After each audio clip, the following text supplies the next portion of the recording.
everybody, and welcome to another edition of Poland Daily Travel, your favorite travel show about Poland, about Central Europe, and for conversation. We do it all here. My guest in the studio here is Phil Goss. Hello. And welcome, Phil. And as soon as I get my earpiece back in, we'll introduce Harold von Kursk from Estonia. Harold, how's the weather? Is it raining, snowing? Has spring come? What's going on? Beautiful, bright, sunny day in Tallinn. Wow. Raining here, but that's okay. A little rain we expect in Europe, don't we? Yeah. At any rate, certainly this time of year, it's May, beautiful time for rain. And the last episode, you may remember that we were talking about a beautiful holiday in the south of France. A lot of people probably have never been on a holiday who watched this in the south of France, much less rented a house for a couple of months. I've never been to the south of France. Ever, right? Yeah, ever. Yeah. Or southern. I've been only to Milan, Italy. I tend to compare south of France to central Italy insofar as the types of vacations one might have there. Yeah, except there's no ocean in Tuscany. But I know what you mean. It's quite different. Tuscany is rolling hills, and south of France, I mean, you have cliffs and sort of virages and some hills on in various places, but it's mostly flat.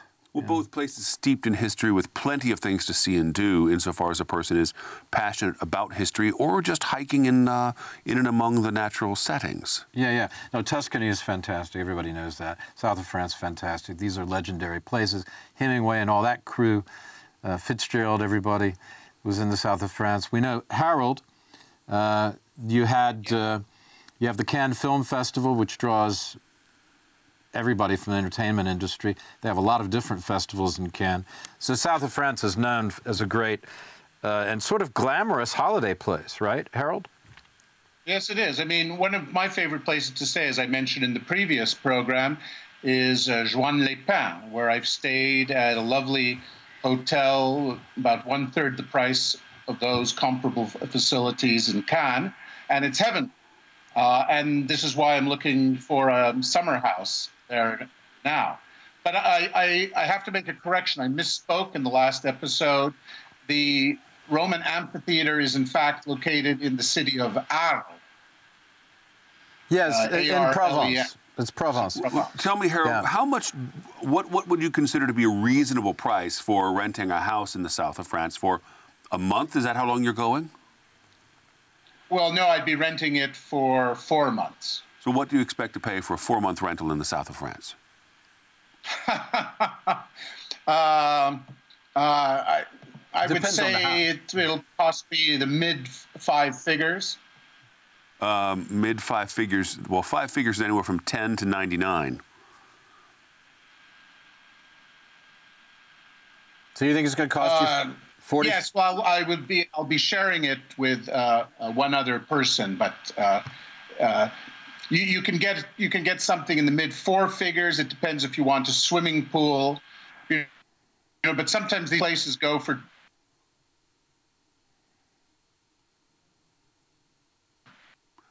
Harold, I think we've lost you. Yes, we lost Harold.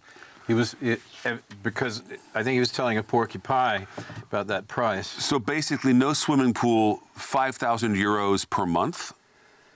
Yeah, probably. And with a swimming pool, mid-5 figures. I assume that means 15,000 row. 15. Oh, you're talking.